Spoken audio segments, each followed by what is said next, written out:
26 को पोलिंग थी।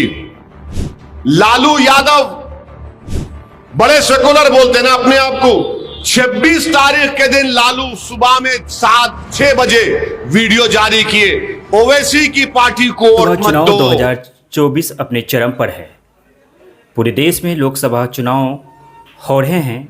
3 चरण के चुनाव समाप्त हो चुके हैं। चौथा, पांचवा, छठा और 7वें चरण के चुनाव अब भी होना बाकी है। आपने सुना किस तरह से ऑल इंडिया मजलिस इत्तेहादुल मुस्लिमीन के चीफ असदुद्दीन अवैसी राजद पर हमलावर हो रहे थे। साफ साफ आपने सुना, उन्होंने कहा कि तुम मुकाबला चाहते हो, तुम टकराव चाहते हो, हम मुकाबला नहीं चाहते हैं, लेकिन हम मुकाबले से डरते भी नहीं हैं। 26 तारीख को जब चुनाव होने थे बिहार के किशनगंज में, तब लालू प्रसाद यादव जो कि राष्ट्रीय जनता दल के सुप्रीमो है, उन्हें कांग्रेस के प्रत्याशी के समर्थन में एक वीडियो जारी किया था, जिससे शायद एमआईएम पार्टी नाराज़ हो गई है। इससे पूर्व में भी राजद ने ऑल इंडिया मजलिस इत्तेहादुल मुस्लिमीन को गहरा जख्म दिया था। उनके 4 विधायक को तोड़कर राजद ने सीधा एमआईएम को चुनौती दिया था। लेकिन लोकसभा चुनाव में ऐसा लग रहा था कि शायद एमआईएम पुराने जख्मों को भुला चुकी है, चूँकि पहले, दूसरे, तीसरे चरण में मजलिस ने कहीं से भी कोई प्रत्याशी नहीं उतारा। इसे संकेत लगाए जा रहे थे कि शायद मजलिस एमआईएम पार्टी पुराने जख्मों को भूलकर नए सिरे से सुरक्षात्मक चुनाव लड़ने के मूड में है। लेकिन जिस तरह से असदुद्दीन अवैसी का ये स्पीच सामने आ रहा है, जिस तरह से वो राजद पर हमलावर हो रहे हैं, जिस तरह से वो कह रहे हैं, जिस तरह से वो चैलेंज कर रहे हैं कि भाषण क्या होता है लालू प्रसाद यादव, मैं तुम्हें बताऊंगा, तुम्हारी बेटी के खिलाफ मैं कैंडिडेट दूंगा और उन्हें जिताने के लिए हर संभव मेरी प्रयास भी रहेगी। जाहिर सी बात है, ऑल इंडिया मजलिस इत्तेहादुल मुस्लिमीन पार्टी जहाँ से भी अपने प्रत्याशी दिए हैं, अगर वो मजबूती के साथ चुनाव के मैदान में सक्रिय भूमिका निभाता है तो इसका सीधा साधा नुकसान कांग्रेस और राजद को होने वाला है। हालांकि ये सोचनीय विषय थी, लोग इस पर चर्चा भी कर रहे थे कि जो एमआईएम पार्टी पहले, दूसरे, तीसरे चरण में कहीं से प्रत्याशी नहीं दिए, तो फिर आखिर एकाएक बिहार के कई सीटों पर उन्होंने चुनाव लड़ने का मन क्यों बना लिया।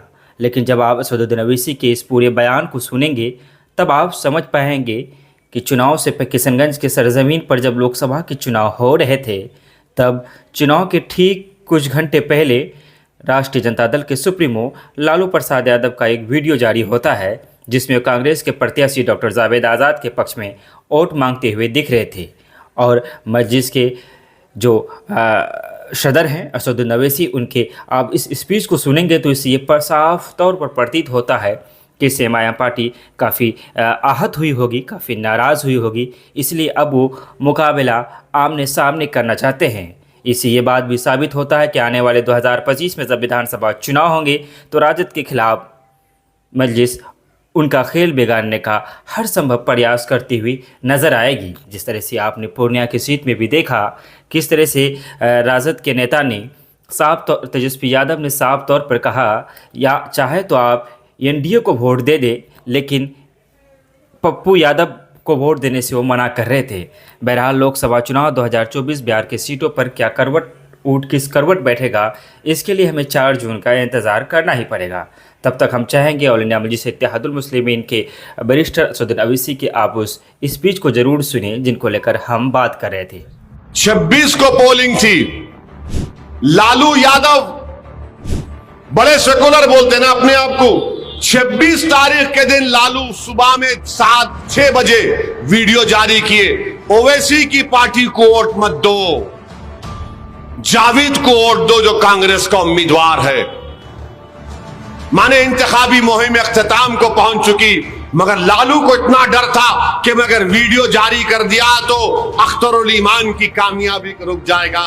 लालू यादव, तुमने वीडियो जारी किया ना, तुम देखोगे इंशाअल्लाह ताला किशनगंज की आवाम अख्तरुल ईमान को अपना नया एमपी बनाएगी इंशाअल्लाह ताला।